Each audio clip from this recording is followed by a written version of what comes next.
Senhora presidente, senhores deputados, senhoras deputadas, este tema é, de fato, um tema muito importante. Eu ia até fazer uma observação ali na hora da reunião da CCJ, mas deixei para fazer logo a fala inteira aqui. Primeiro, quero ratificar aqui as palavras dos deputados Rodrigo, do deputado Lula, do deputado Fernando, de que não se trata de nenhum julgamento ou de uma opinião que possa desmerecer o senhor Tiago Josino Carrilho de Arruda Macedo. Eu, particularmente, não o conheço. Estou aqui, inclusive, com o currículo dele impresso. Vi um pouco aqui um resumo da carreira dele.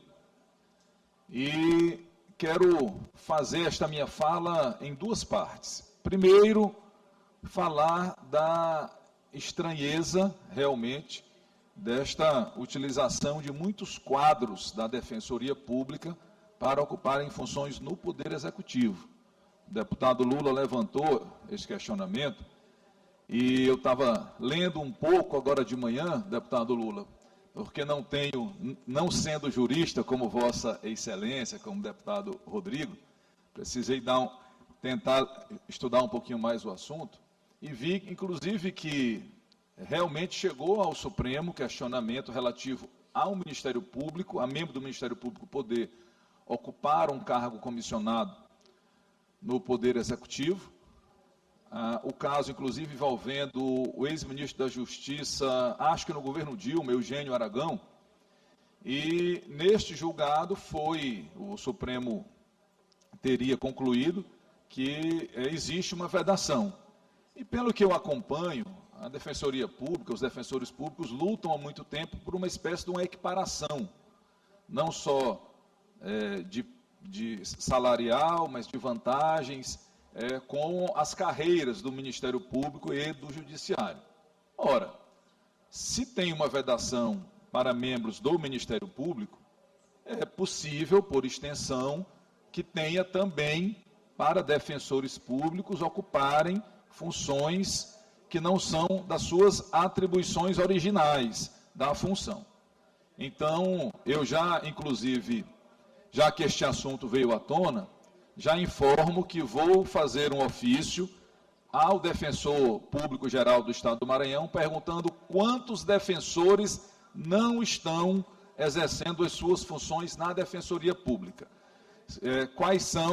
Quantos e quais são os defensores, além do defensor público Alberto Bastos, que ora ocupa 2 secretarias no governo Brandão, quais são os outros que estão cedidos para o Poder Executivo Estadual ou para algum outro órgão, para que nós tenhamos essa informação importante para a sociedade.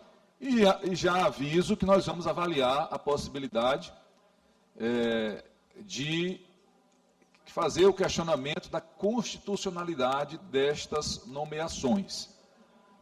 Provavelmente nós faremos esse questionamento, vamos avaliar se esse questionamento será feito aqui no âmbito do Tribunal de Justiça ou no Supremo Tribunal Federal, para que nós possamos ter esse assunto esclarecido. A impressão que temos é de que há uma inconstitucionalidade já na nomeação do defensor Alberto Bastos para um cargo do Poder Executivo. E, para além disso, o defensor público, para quem não tem a devida noção da função, ele é um agente fundamental, em especial, deputado Aloysio, num estado pobre como o Maranhão. O defensor público, dentre outras atribuições, ela tem uma que é muito cara, deputado Júlio Mendonça,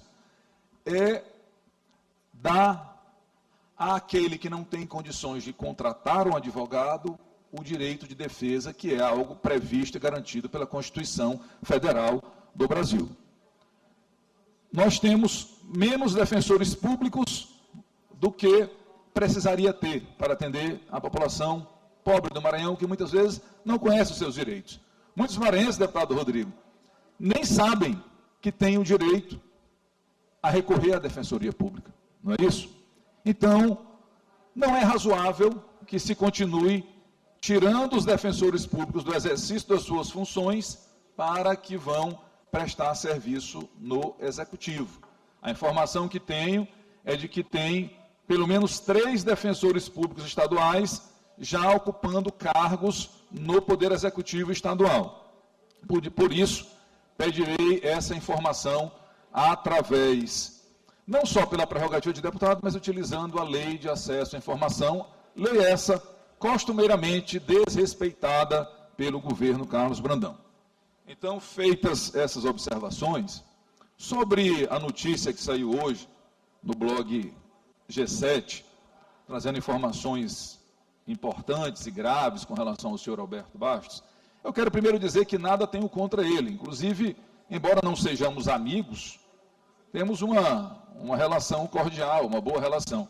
E me lembrou o deputado Fernando Braide ontem, que inclusive eu fui autor do título de cidadão maranhense, ao Alberto Bastos, junto com o deputado Neto Evangelista. Eu provo que não tenho de fato nada contra ele. Agora, ele é um secretário de Estado, tem uma informação importante e é preciso que seja observada com atenção. Nenhum pré-julgamento, deputado Arnaldo Melo. Eu estou fazendo aqui e o deputado Fernando Braide também não o fez. Mas é uma informação importante que merece a atenção. Afinal de contas, é um servidor público e que está alçado agora a 2 secretarias de Estado.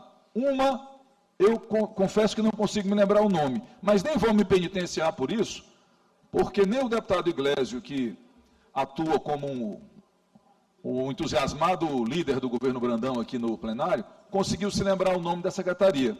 Que dirá eu, né? Isso talvez denote aí a importância que tem a secretaria. A outra secretaria que ele ora acumula é a Secretaria das Cidades.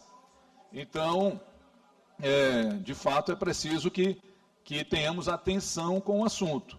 O deputado Fernando, quando levantou aqui o tema, também eu vi com atenção a fala dele, ele em nenhum momento quis envolver a família de ninguém. O fato existe, está documentado e é preciso ter atenção.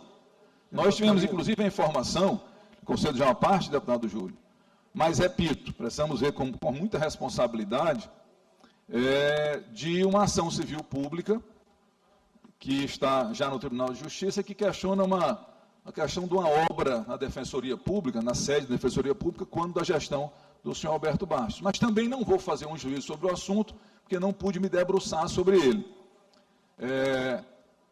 E claro que não podemos esquecer, mas isso não implica nenhuma participação dele, que ele estava na cena do crime do Tech Office. Repito, em nada estou dizendo que ele tenha relação com o assunto, mas ele estava lá. Então são assuntos assim marcantes que nós precisamos prestar atenção. Deputado Júlio.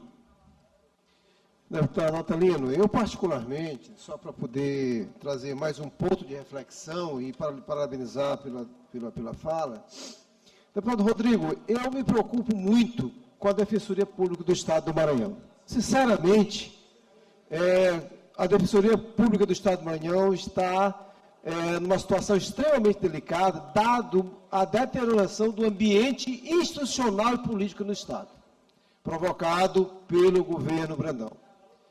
A deterioração se dá principalmente pelas práticas de nepotismo, que corre o risco de colocar a Defensoria Pública no estágio que nós não queremos.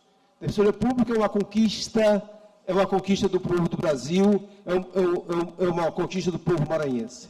A complexidade da situação em Turilândia foi demonstrada, inclusive, ontem, quando os 8 vereadores foram transformados, estão presos preventivamente, e a população, que depende quase 90% do poder público municipal, criou, inclusive, uma barreira ali, não porque a população não acredita que os vereadores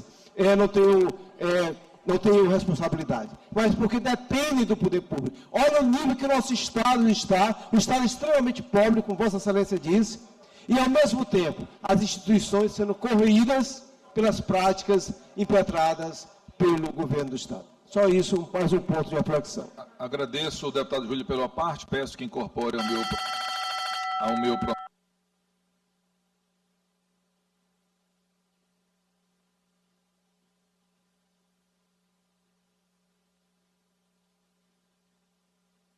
Conclua, deputado. Vou concluir, senhora presidente. Peço que incorpore a parte do deputado Júlio ao meu pronunciamento, mas preciso de apenas mais um minuto para dizer que votarei contra a indicação do senhor Tiago Josino, não por achar que ele não tenha as condições de ser, ou pelo aspecto moral, não tenho observações a fazer por isso, mas acho mesmo que, além dessa dúvida jurídica, existe uma questão de coerência.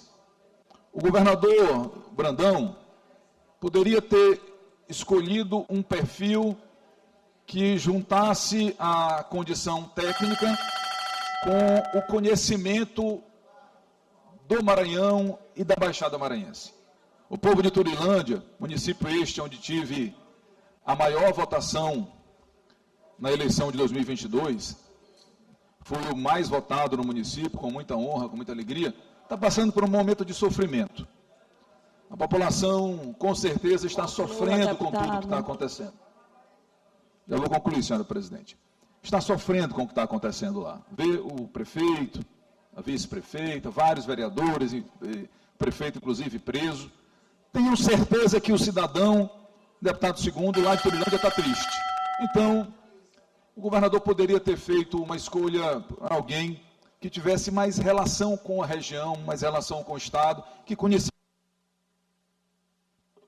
Com a palavra, inscrito para discutir o deputado Catulé.